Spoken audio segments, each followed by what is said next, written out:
Good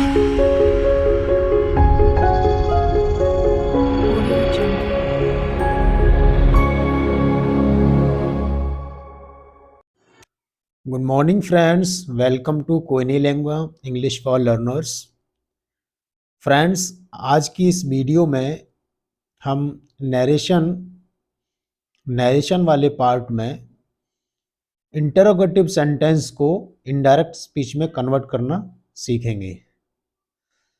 देखिए, तो पहले हम जान लेते हैं कि इंटरोगेटिव सेंटेंस कितने प्रकार के होते हैं। इंटरोगेटिव सेंटेंस को पहचानने के लिए दो तरीके हैं। दो तरीके से इंटरोगेटिव सेंटेंस बनते हैं। The first type is some interrogative sentence start with auxiliary verb and some interrogative sentence start with WH question word. Okay, WH type question word. तो ये दो तरीके से होते हैं। ऑक्सिलरी वर्ब से स्टार्ट होते हैं, जैसे are you going to Kanpur. अब आर से शुरू हो गया, ऑक्सिलरी वर्ब है। व्हाट इज योर नेम, ये WH वर्ड से स्टार्ट हुआ। तो ऐसे दो तरीके के होते हैं। तो सबसे पहले इंटरोगेटिव सेंटेंस में जब इनडायरेक्ट स्पीच में कन्वर्ट करते हैं तो रिपोर्टिंग वर्ब को हम आस्क्ड में बदलते हैं, ठीक है, या फिर इंक्वायर्ड में बदलते हैं। ध्यान रखना चाहिए कि अगर आप इंक्वायर्ड में बदलते हैं तो इंक्वायर्ड के बाद में कोई ऑब्जेक्ट आता है, तो ऑब्जेक्ट से पहले आप ऑफ प्रपोजिशन का प्रयोग जरूर करते हैं, ठीक है, लेकिन आस्क के साथ में ऐसा नहीं होता है, ठीक है।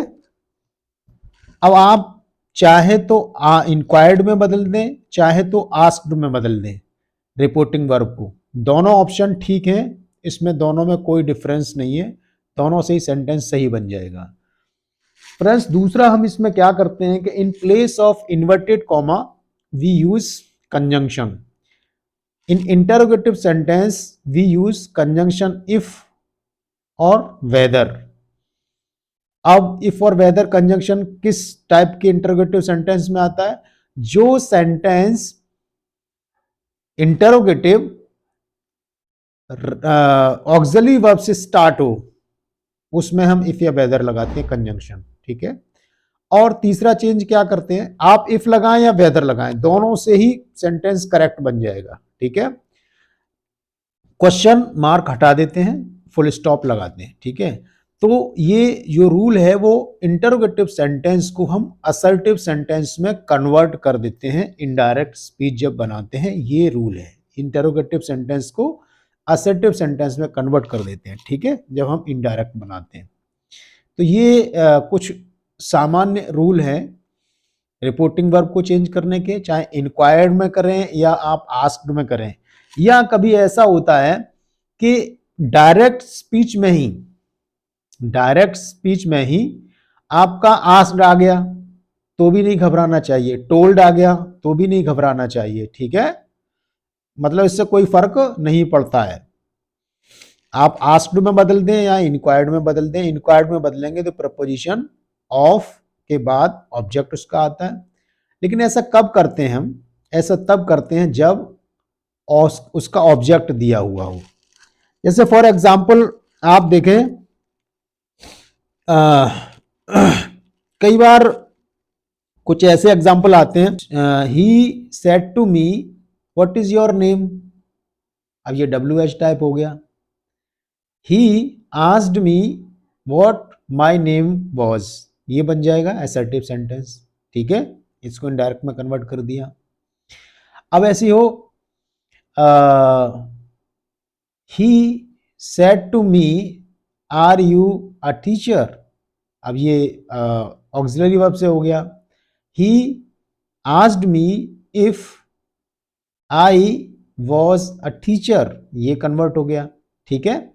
इफ लगाएं या वेदर लगाएं, whether I was a teacher, ये भी।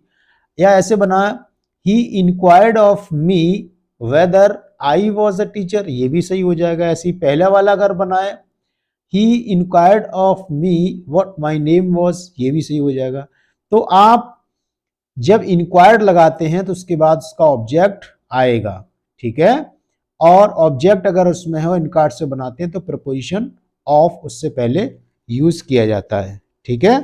ये एक रूल है फ्रेंड। दूसरा बहुत इंपॉर्टेंट रूल है, एंड दैट रूल इज, अगर आप देखें कि रिपोर्टेड स्पीच में एक असर्टिव सेंटेंस आ गया, ठीक है, और उसके बाद में क्वेश्चन टैग आ गया, क्वेश्चन टैग, तो आप उसको कैसे इनडायरेक्ट स्पीच में कन्वर्ट करेंगे?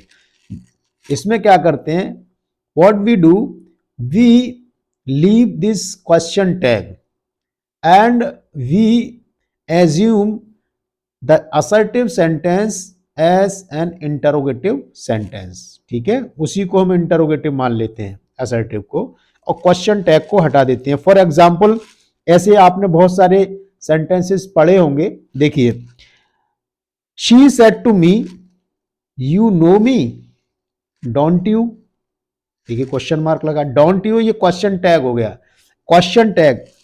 उसने मुझसे पूछा तुम मुझे जानते हो, डोंट यू क्या नहीं जानते, डोंट यू ये प्रश्न हो गया, तो इसको हम हटा देंगे, ठीक है।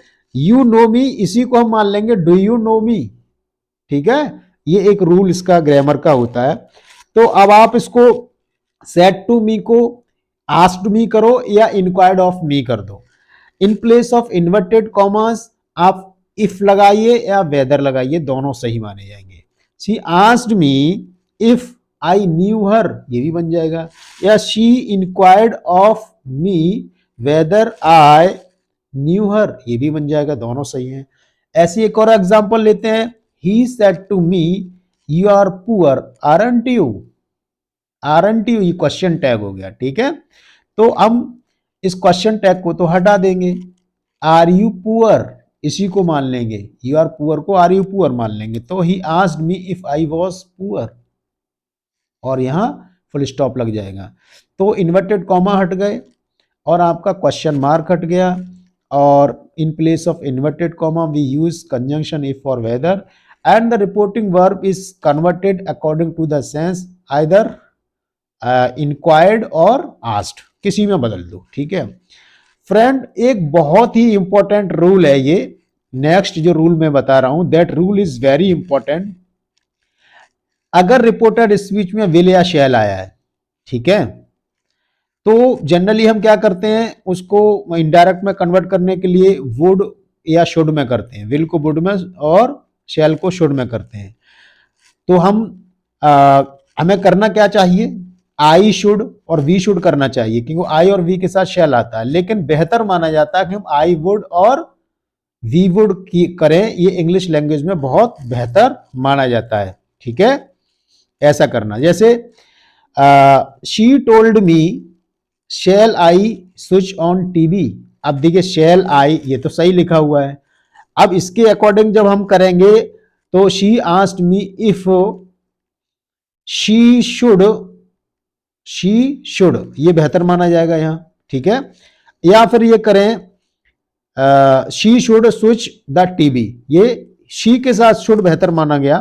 Radha said to me will you love me, अब देखिए विल यू लव मी, तो यहां Radha asked me if I के साथ शुड आना चाहिए, लेकिन वुड लगाएंगे, आई वुड लव हर, ये करेक्ट हो जाएगा, ठीक है। अच्छा ये माना जाता है आई के साथ वुड, वी के साथ वुड लगाए इनडायरेक्ट स्पीच में तो बेहतर माना जाता है, शुड लगाएंगे तो भी सही होगा।